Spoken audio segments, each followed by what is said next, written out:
Bonjour et bienvenue à Radio Spotseur. Nous sommes aujourd'hui en compagnie du conteur, compositeur, musicien, scénariste et auteur, Monsieur Fred Pellerin. Bonjour, Monsieur Pellerin. Bonjour à vous. Allez-vous bien? Ça va super bien, oui. Toi, ça va? Oui, tout va bien. Merci d'avoir accepté notre entrevue. C'est un plaisir de vous recevoir aujourd'hui. Ben oui, ben le plaisir est partagé. C'est un beau projet, votre affaire. Fait que ça me fait plaisir d'être là avec vous aujourd'hui. On va commencer l'entrevue dès maintenant. Oui. OK. Alors, première question, quel était votre rêve d'enfance? Ben j'avais plusieurs rêves dans l'enfance, ça dure quelques années quand même. Tu sais, c'est pas tout à coup on est enfant, puis tout à coup on l'est plus, puis le rêve qu'on avait c'était celui-là, puis c'est tout là. Tu sais, mes rêves ont changé, puis tout ça dans l'enfance. J'ai eu des rêves d'être astronaute. J'ai eu un rêve à un moment donné d'être professeur de français. Un rêve que j'ai pas laissé de côté. Là, peut-être qu'un jour j'aimerais ça aller m'essayer. À devenir prof, soit au cégep ou à l'université en littérature. Puis c'est ça, fait que c'était un peu ça mes rêves quand j'étais enfant. Puis après, ben je grandissais, puis tranquillement la musique est arrivée dans ma vie. Tranquillement, le plaisir des mots puis de la langue a pris de plus en plus de place. Je me suis mis à écrire pour différentes affaires, pour moi, mais aussi pour des commandes, puis tout. Puis c'est devenu cette chose-là quelque chose comme un conteur. Mais donc ces rêves-là, ils ont évolué. Fait que peut-être d'astronaute à prof de français, puis de cette histoire-là qui aimait le français à quelque chose vers la musique, puis ça a débouché sur quelque chose qui est pas loin des rêves que je faisais peut-être. Mhm. Alors, deuxième question. Pensiez-vous à votre tout début que vous alliez avoir un tel succès? Ah ben non, je pensais vraiment pas ça parce que tu sais, de toute façon, je continue à m'étonner régulièrement, à être étonné régulièrement de tout ce qui se passe, puis des succès que ça rencontre, les choses les choses que j'invente, que ce soit dans du conte, dans les films ou dans la musique ou tout ça. Parce que c'est pas un chemin habituel. Tu sais, si on veut faire quelque chose qui va avoir un grand succès, ben on n'irait pas spontanément vers le conte, là, tu sais. Puis de toute façon, le conte, il y avait, tu sais, il est toujours très présent. Il a toujours vécu là un peu, tu sais, dans les braises, mais il connaît actuellement un succès qu'il n'y avait pas nécessairement avant. Fait que, tu sais, c'est pas quelque chose que j'ai choisi en fonction, évidemment, d'une volonté d'en faire un succès. Là, j'ai choisi des affaires qui me tentaient, qui me faisaient frissonner, qui m'allumaient, qui me chauffaient le poil. Puis ça a eu ce succès-là complètement imprévu. Là. Je comprends. Et comment a-t-il commencé? Vers quelle période à peu près de votre vie? Les contes? Mais tu sais, je vais te tester comment ça a commencé, parce que c'est pas commencé du jour au lendemain. C'est comme venu graduellement. Parce que quand j'étais au cégep, j'avais 17 ans, mettons 18 ans, puis à cette époque-là, j'ai eu un de mes premiers emplois étudiants qui était celui d'être guide touristique. Fait que j'étais à Saint-Élie-de-Caxton, puis j'étais guide touristique, j'accueillais les 3 touristes qui passaient par année, puis on m'avait demandé de créer une visite guidée. Donc, j'avais créer un contenu historique. Fait que je me promenais avec les gens dans le village puis leur raconter l'histoire réelle du village. Tu sais, l'année de construction de la maison, qui c'est qui habitait là, comment ça fonctionnait autrefois tel métier, puis que pourquoi qu'on avait ça ici, cette forme de porte-là en rond, parce que c'est un trait d'architecture de la Mauricie ou je sais pas quoi. Fait que j'avais construit comme une visite guidée comme ça. Puis tranquillement, je me rendais compte que les touristes, ils aimaient bien quand je décrivais les personnages, mais quand j'ajoutais des petites niaiseries dedans. Quand plutôt que de décrire une maison, je racontais une histoire qui s'était passée dans cette maison-là. Puis comme ça, tranquillement, ma visite guidée est devenue comme une visite racontée, une affaire comme un conte mobile. Mais je savais pas, moi, dans ma tête, j'étais toujours un guide touristique, tu sais. Puis un jour, ben, il y a des gens qui avaient fait la visite guidée, qui ont commencé à m'inviter à aller, mettons, raconter dans une bibliothèque, ou raconter dans une école, ou raconter dans un petit café, ou au 50e anniversaire de mariage de Gisèle, ou sur le party de piscine de mon oncle Antoine. Fait que comme ça, tranquillement, j'ai comme emporté avec moi ma visite guidée, puis c'est devenu un genre de spectacle que je pouvais promener. Puis, un jour, je me suis rendu compte que j'étais peut-être devenu un conteur, puis que j'étais plus un guide touristique. Puis tout ça, ça s'est fait quand j'avais comme entre 17 ans, puis mettons 21, 22 ans. Ça veut dire que c'est à la fin des années 90 que ça se passait, cette affaire-là. Donc, vous êtes devenu un grand conteur grâce à vos guides, vos visites touristiques?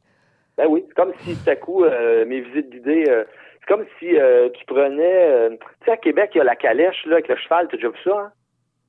Tu sais, Euh, oui? dans le Vieux-Québec, là, tu peux embarquer dans une calèche, là, c'est conduit par un Ah oui. guide, puis lui, il te raconte l'histoire de la ville. Je sais pas si tu as déjà vu peut-être des photos de ça. Il y avait ça dans le Vieux-Montréal aussi. Ben, c'est un peu comme si j'étais ce guide-là, mais qu'à un moment donné, j'ai manqué la courbe, puis j'ai continué tout droit. Puis j'ai continué à raconter l'histoire du village, mais que j'étais plus au village pantoute, là, tu sais. Intéressant. Donc, la troisième question. Qu'est-ce qui vous a attiré vers la littérature et la musique? Ben, ce qui m'attire vers la littérature et la musique, c'est ce plaisir-là tu sais, même quand je vais dans la musique, c'est beaucoup pour le plaisir des mots que j'y vais. Parce que je vais beaucoup dans la musique avec tu sais, par la chanson, par la poésie. Fait que, ce qui me fait triper, c'est cette chose-là de la poésie, du jeu avec les mots, de la matérialité de la langue. Tu sais, on peut jouer. Tu sais, les mots, on nous apprend à l'école, tu sais, c'est comme ça qu'il s'écrit le mot, c'est comme ça qu'il s'accorde. Si le COD est placé avant, quand c'est l'auxiliaire avoir, on l'accorde. Mais fait que ça devient comme quelque chose qui est un peu une grille ou qui est un peu quelque chose une grammaire ou bien des règles, tout ça.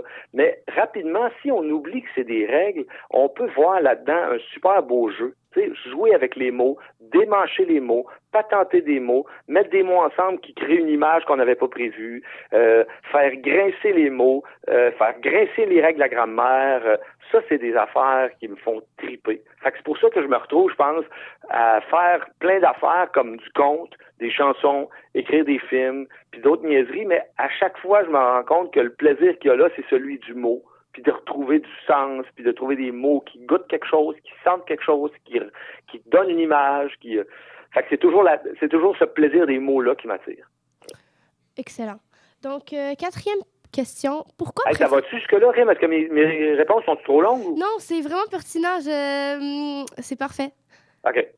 Donc, quatrième question. Pourquoi préférez-vous rester dans votre petit village à la place d'aller dans une grande métropole? Ben, moi, je suis ben chez nous. J'ai une grande cour. Je fais mon jardin. J'ai un bout de forêt. Je fais mon bois de chauffage. J'ai ma cabane à sucre. Je fais mon sirop d'érable. J'ai tous mes amis autour, des voisins. On s'invite, on se voisine. Nos enfants se mélangent ensemble. Tu sais, habiter dans un petit village, là, c'est plus qu'habiter quelque part. C'est faire partie d'un système, d'un réseau, tu sais, d'un groupe. Puis moi, j'ai cette affaire-là depuis que je suis tout petit. Tu sais, habiter le village, pour moi, c'est pas un truc, c'est pas un état. Ça implique l'action. Tu sais, ça implique de se voisiner, de se rencontrer, de s'envoyer la main, de s'aider, de s'appeler, de prendre une bière ensemble, de se baigner dans la même piscine. Fait que pour moi, ça serait dur de sortir d'ici parce qu'il y a tout ce réseau-là qui est très important puis qui donne bien du sens au quotidien puis à la vie, tu sais. Puis après ça, ben j'ai la chance de pouvoir choisir ça, mais en même temps, c'est pas comme si j'avais un choix immense à faire parce que la vie que j'ai, la vie de tournée que je fais depuis 20 ans, elle vient avec une valise.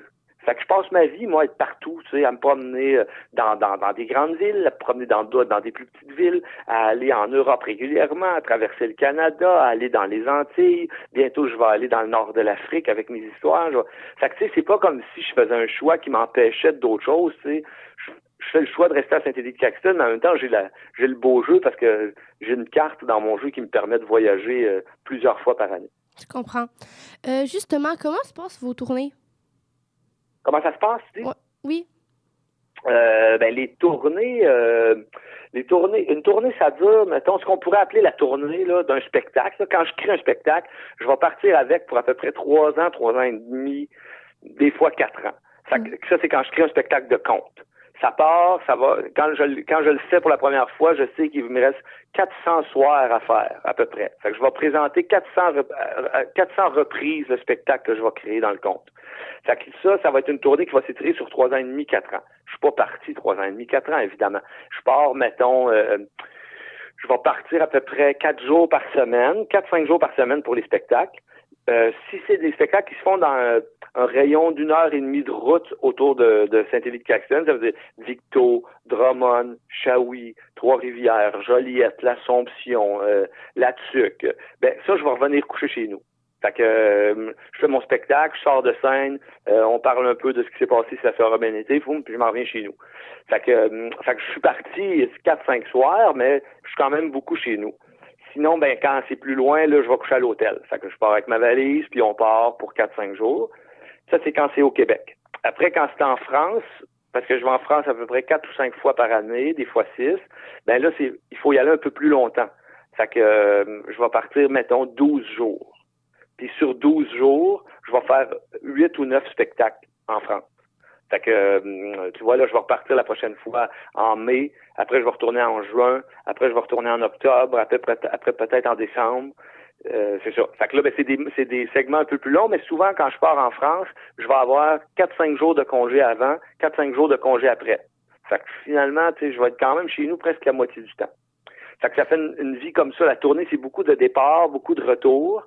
Puis ça vient avec un congé de 1 mois pendant le temps des fêtes, parce que moi, je fais pas de spectacle durant les fêtes.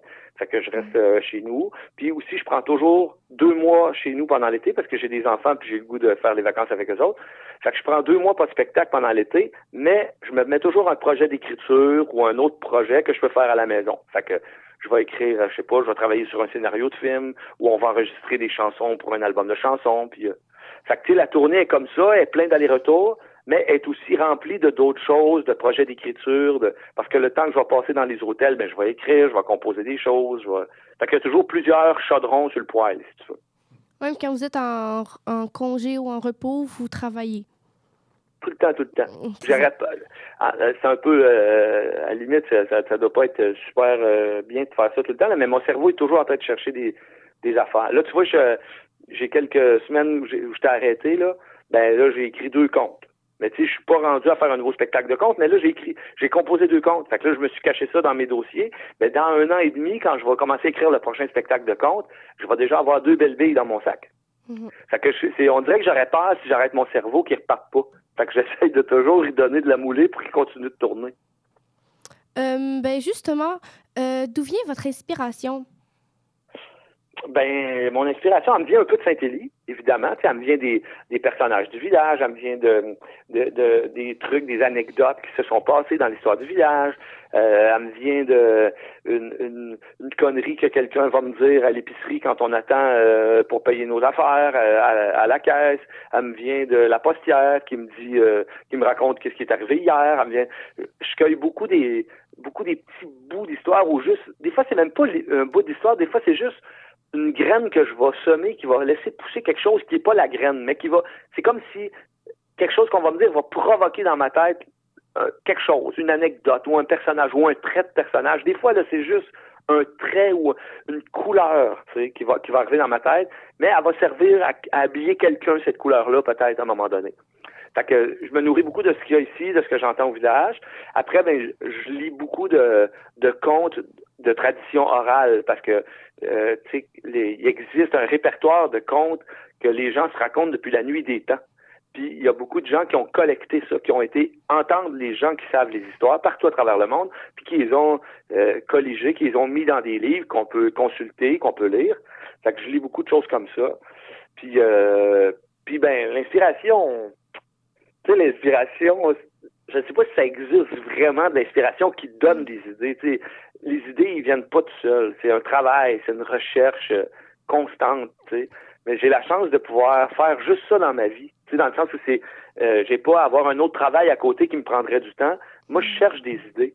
Fait que je peux mettre beaucoup d'heures à chercher des idées, puis donc j'ai des chances d'en trouver des bonnes parce que j'ai beaucoup de temps à mettre là-dessus. OK. Donc, vous vous basez sur des faits de votre quotidien, puis tout ça? Ouais, c'est ça. Des faits de mon quotidien, des histoires que j'entends, mais puis aussi, ben, je cherche. Il faut chercher. Parce que des fois, on te présente quelque chose, puis on y voit rien, mais des fois, il y a une super idée là-dedans si on gratte un peu.